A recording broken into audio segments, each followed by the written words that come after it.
Okay, few things. First of all, in Poland, we have a tradition of theater who is based on research.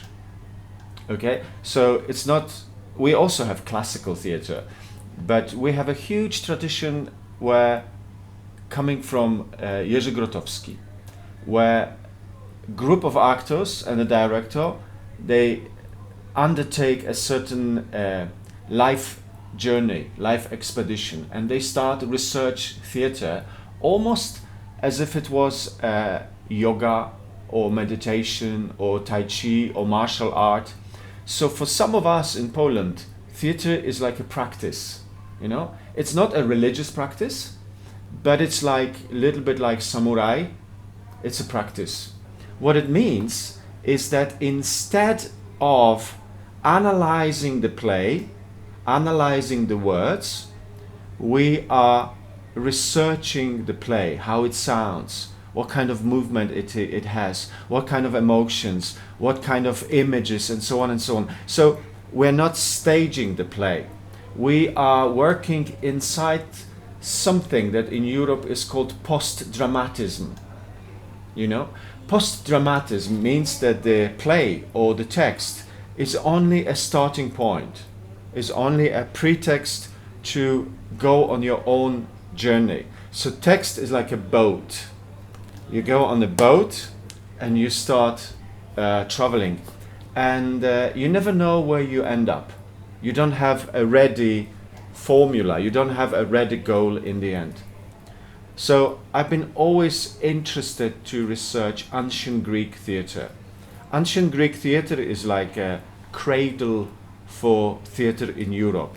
It's a chorus, and then one protagonist, two, three protagonists, dialogues. It all starts, in Europe, it all starts from Greece, ancient Greek theater. So this is another way of interpreting theater, that my performances, in a way, they are always dealing and playing a little bit with the idea of the ancient Greek chorus.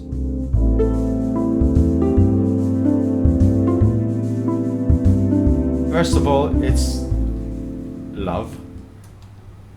I really love this writer. I admire him because I think he is exceptionally precise when it comes to expressing what kind of mistakes people can do and what kind of understanding you gain from seeing those mistakes. He is extremely intelligent for each of his characters, which is very unique. Very often you would read some writer and the one character is dominating, is more intelligent than the other. With Shakespeare, he's like, he himself is the all characters.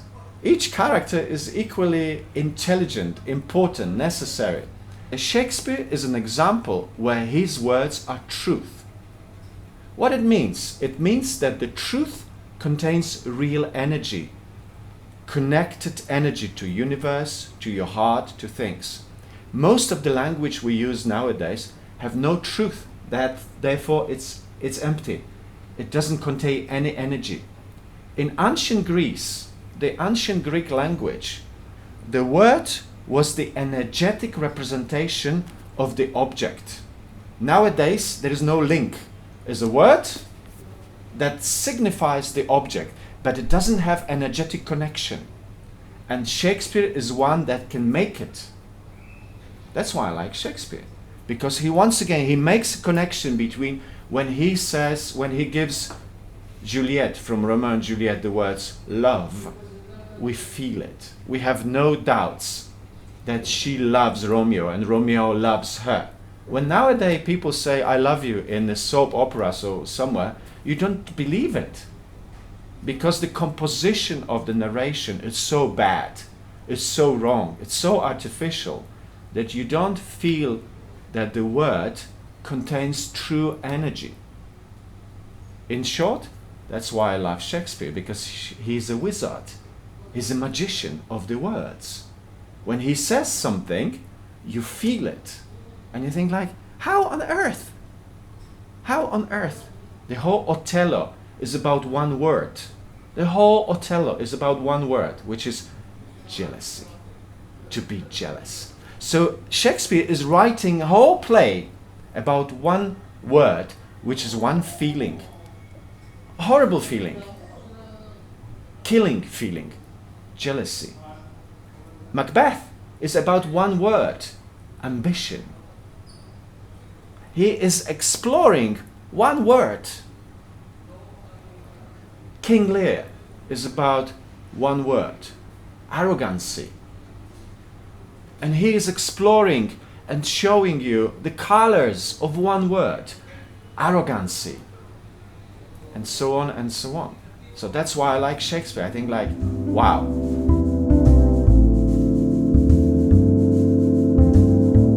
I chose King Lear because one moment in my life I was looking for a play that would give me a very strong connection to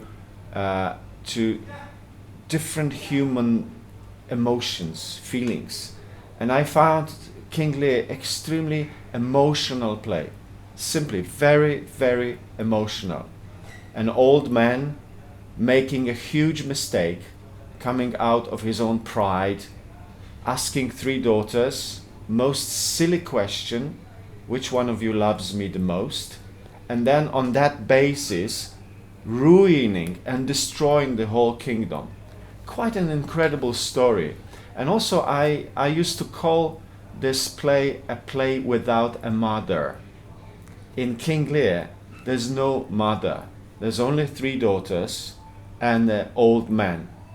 And I am afraid that their relationship has been, long before the tragedy started, has been extremely toxic, you say, extremely unhealthy, with lots of abuse. So when I read that play, I feel lots of sadness, lots of abuse, lots of problems, lots of misuse inside the family, and of course more and more lots of madness, crazy, and so on and so on. So I chose King Lear because also I somehow I heard this. You know, some people interpretate plays, and my way of interpreting the plays is I hear the music of the play, and that's how I work. I choose a play because I start hearing the sound of it. So you read something, and normally we follow the words, what one says. But when I read the play, I hear the music, or I hear all kinds of sounds.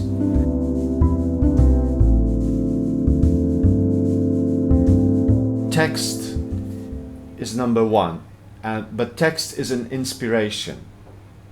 Then lots of music composed to it.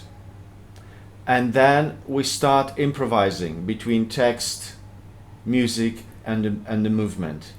And then slowly we are trying to achieve a certain quality, very high quality of energy, vibration through the sound, through the music in the space. The energy that represents the main topics of the tragedy. For me, this is where the real theater happens, when you have an experience, strong emotional experience, and you think like, but why? I don't understand. So this is, I know it doesn't explain the process of rehearsals, but I can't tell you exactly how we research, because it's just a lots of training, lots of practice. A voice like this, a little bit like this, a little bit like this. What it means? It means that somewhere inside us there are hidden, unknown places where we can unlock. And this is what I'm interested, is to unlock something.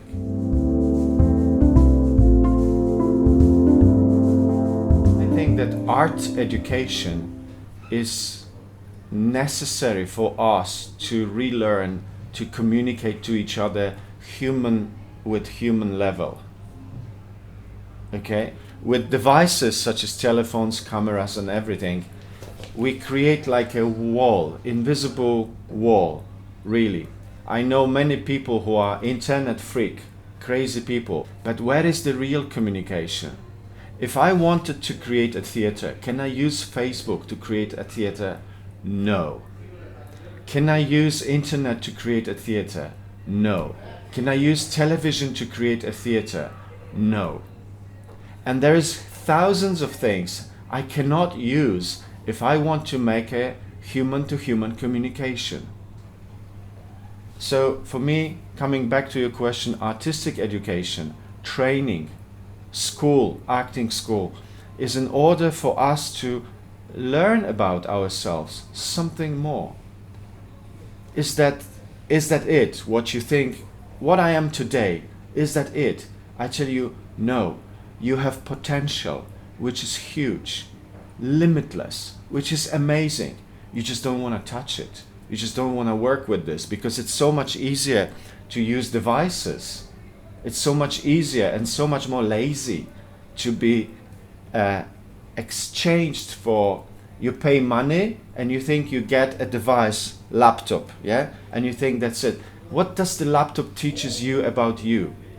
Nothing. When I train people, when I work with people, I always have in mind, okay, who are you?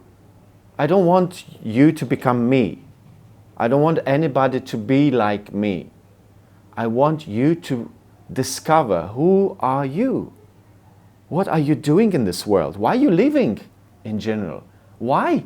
Why your spirit decided to live this? What's your job in this lifetime? Art education is a question. Who am I? Am I ready to answer, to question, who am I? Do I really know where do I come from? Where do I go?